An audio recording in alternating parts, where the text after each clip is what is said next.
여러분 안녕하십니까? 육군 부대에서 코로나19 집단 감염이 일어났습니다. 강원도 철원군의 한 부대에서 27명이 무더기로 양성 판정을 받았는데요. 확진된 병사 대부분이 일반 생활관에서 집단 생활을 해왔고 출퇴근하는 간부들까지 확진돼서 추가 확산 우려가 커지고 있습니다. 오혜정 기자가 보도합니다. 강원도 철원의 한 육군 부대에서 발생한 코로나19 집단 감염. 휴가를 다녀와 예방 차원에서 격리됐던 병사 1명에 이어 물품을 전달하려고 이 격리시설을 방문한 병사 2명이 추가로 확진됐습니다. 그런데 이후 부대에 대한 전수조사 결과 24명의 확진자가 무더기로 쏟아져 나왔습니다. 일부러 격리한 시설은 물론 병사들이 일상생활을 하는 생활관, 거기에 출퇴근하는 간부들까지 동시에 감염이 이뤄져 감염 경로를 확인하기 어려운 상황입니다. 기존 집단 감염 확산도 계속되면서 부산 수영구 댄스 동호회 확진자는 16명 늘어 모두 40명까지 늘어났습니다. 경남 김해시의 외국인 모임 관련 확진자도 12명이 증가해 39명이 됐습니다. 주말인 오늘 신규 확진자 수는 610명, 이틀째 600명대를 기록하면서 최근 확산세가 500~600명대에서 정체된 양상을 보였습니다. 가족 행사가 많았던 5월 어린이날과 어버이날이 지나도 다행히 확산세가 늘진 않았지만 언제 어디서 걸릴지 모르는 일상 속 감염이 계속되는 점은 여전한 불안 요인입니다. 가족이나 지인과의 소규모 만남에서 확진된 경우가 절반에 가까운 46%를 차지했고 감염 경로를 알기 어려운 경우도 29%에 달했습니다. 서울의 환자 발생이 200명대에서 줄지 않고 있습니다. 감염 양상도 일상 속 어디서나 감염이 발생하는 양상이 계속되고 있습니다. 정부는 고령층의 백신 1차 접종이 마무리되는 6월 말까지 불필요한 만남을 줄이는 등 방역에 만전을 기해달라고 당부했습니다. 또 지난달부터 전국 식당과 카페, 유흥시설을 현장 점검한 결과 모두 5,800여 건의 위반 사항을 적발했다며 앞으로도 현장 조사를 계속할 계획이라고 밝혔습니다. MBC 뉴스 오혜정입니다. 한강공원에서 숨진 채 발견된 손정민 씨 사건의 진상 규명을 촉구하는 집회가 열렸습니다. 오늘 빗속에서도 200명이 넘는 시민들이 한강공원에 모였는데요. 손정민 씨와 마지막까지 같이 있었던 친구의 입장도 공개됐습니다. 정혜인 기자가 취재했습니다. 고 손정민 씨가 실종됐다 발견된 한강공원 수상택시 승강장 인근. 거센 빗방울에도 200여 명의 시민들이 모였습니다. CCTV 공개하라! 이들은 손정민 씨의 죽음에 대해 철저한 진상규명이 이루어져야 한다며 경찰에 신속하고 공정한 수사를 촉구했습니다. 이렇게 국민적 관심사가 많은 거는 어느 정도는 공개해줘야 되고 부모로서 안타까운 마음에 온 시민들도 있습니다. 대학 3학년짜리 아들을 보냈기 때문에 그 부모님 만나서 손이라도 잡아주고 싶어서 제가 달려온 거예요, 빗길을. 손정민 씨와 함께 술을 마셨던 A씨 측의 입장이 어제 처음 방송을 통해 공개됐습니다. A씨 측 변호인은 어제 방송된 MBC 실화탐사대 제작진에게 지금은 고인을 추모하고 유족의 슬픔을 위로할 때라며 저희 입장을 해명하는 것은 유족에 대한 도리가 아니다라고 전해왔습니다. 또 억측이나 오해는 경찰 수사 결과가 나오면 해소될 것으로 믿는다며 그때까지 기다리며 애도하는 것이 의무라고 생각한다고 덧붙였습니다. 이에 대해 손 씨의 아버지는 허탈한 심경을 내비쳤습니다. 경찰 수사 결과에서 관련이 없다고 나오면 그걸로 끝나는 거다. 그렇게 생각하고 있으니까 대응을 할 필요가 없죠. 경찰은 사고 당시 한강공원을 출입한 차량들에 대한 블랙박스 분석을 이어가는 한편 손 씨의 아버지가 새롭게 요청한 사고 인근 지역 CCTV 등을 참고해 수사를 계속하고 있습니다. MBC 뉴스 정혜인입니다.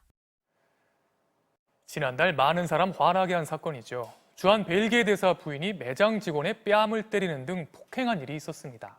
당시 사과문도 뒤늦게 반말로 올리고 경찰 조사는 한 달이나 끌다 받았는데요.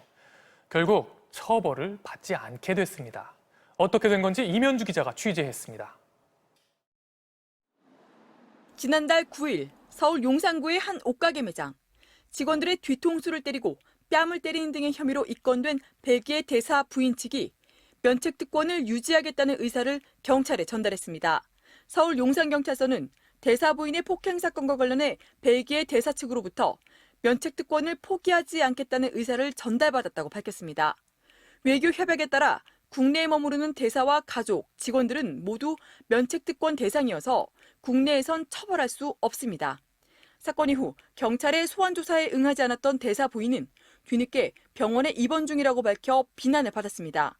논란이 커지자 벨기에 대사관은 부인을 대신해 사과드린다며 퇴원하는 대로 경찰 조사에 성실히 협조하겠다고 밝힌 바 있습니다. 대사 부인은 퇴원한 지 2주가 지난 이번 달 6일에서야 경찰에 출석했고 지난 14일 면책 특권을 유지하겠다는 공문을 보낸 것으로 확인됐습니다. 운전 중이던 택시기사를 흉기로 찔러 숨지게 한 20대 남성 A씨가 구속됐습니다. 왜 흉기를 들고 택시에 탑승하셨습니까? 말다툼 같은 게 있으셨나요? A씨는 지난 14일 밤 10시쯤 분당 미금역 인근을 달리던 택시 뒷자리에서 60대 택시기사에게 흉기를 휘둘러 살해한 혐의를 받고 있습니다. 지난달 24일 서울 용산구에서도 젊은 남성 승객이 갑자기 70대 택시기사의 목을 조르는 일이 발생했고 지난 5일 관악구에서도 도로 한복판에서 20대 승객이 60대 택시기사를 마구 폭행해 택시기사가 큰 부상을 입었습니다. 최근 이처럼 택시기사를 상대로 한 승객들의 범죄가 잇따르고 있어 현실적인 보호책 마련이 시급해 보입니다. MBC 뉴스 임현주입니다. 이스라엘과 팔레스타인 무장단체 하마스 간의 무력 충돌이 일주일째 이어지고 있는데요. 민간인 사망자가 늘어나고 있는 가운데 이스라엘군이 AP통신과 알자지라 등 외신 언론사가 입주한 건물을 공습해 무너뜨리는 일까지 벌어졌습니다. 이스라엘군은 하마스에 의해 군사적으로 쓰인 건물을 공습했다고 밝혔지만 기자들이 상주하는 건물이라는 것을 알고 있었습니다. 서혜연 기자가 전합니다.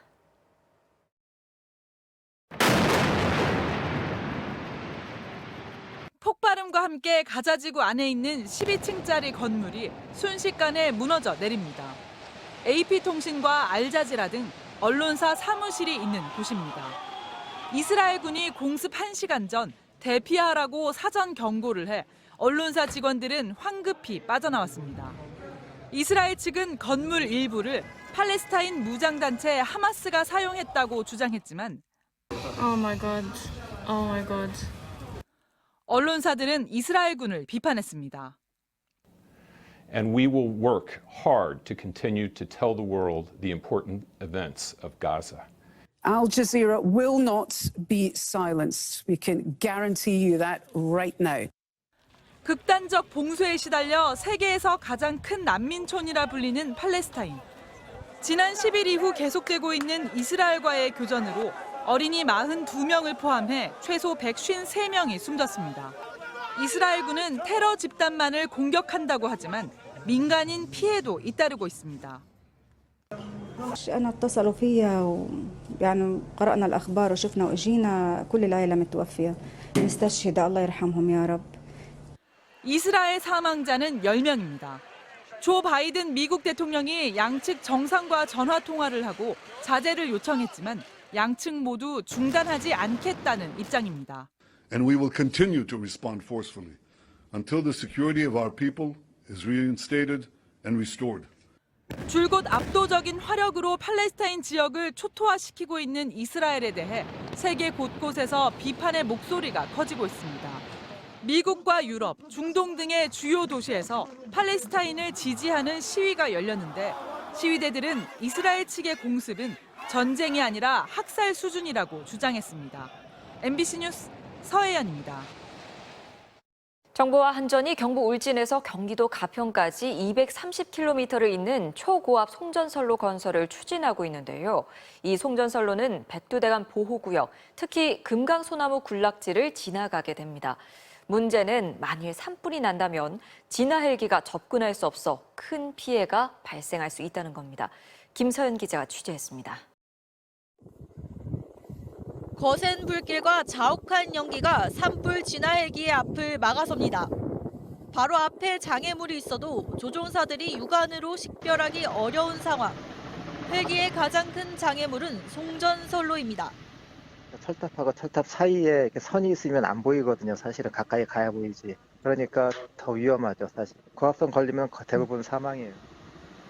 실제로 지난 2017년 강원도 산불 당시 고압 송전선에 걸린 진화 헬기가 불시착해 정비사 1명이 숨지기도 했습니다. 산업통상자원부와 한전은 경북 울진에서 경기도 가평까지 230km 구간에 초고압 송전선 설치를 추진하고 있습니다. 송전선로 첫 부분은 백두대간 보호지역을 관통하는데 경북 울진에서 봉화까지 53km 구간에는 금강소나무 군락지가 자리하고 있습니다. 백두대간 수목원과 맞닿은 이 지역은 금강소나무가 다수 자생하는데 소나무는 특히 산불에 취약한 수종입니다. 이 구간에 설치될 송전탑 높이는 75m. 송전선이 설치된 뒤 산불이 난다면 초동 진화를 위해 헬기가 접근하기 어렵고 다가간다 해도 송전탑을 피해 높은 곳에 물을 뿌려야 하기 때문에 소화 효율도 떨어질 것으로 보입니다. 여기서 소방 헬기가 입장에서 소화약기를 투하를 했을 경우에 고도가 높아지면 높아질수록 화점에서 분산되어지기 때문에 이 때문에 정부와 한전이 송전탑을 세우기 전에 지역 특성과 산불 발생 위험까지 면밀하게 검토해야 한다는 지적이 나옵니다. 진화에서 방해 요소가 될 것이냐, 피해 규모가 얼마만큼 커질 것이냐, 이런 측면에서도 좀 고려가 돼야 되는데. 현재 한전은 초고압 송전선 설치를 위해 주민 설명회를 진행 중인데 관련 절차가 끝나는 대로 착공해 2025년 준공한다는 계획입니다. MBC 뉴스 김서연입니다.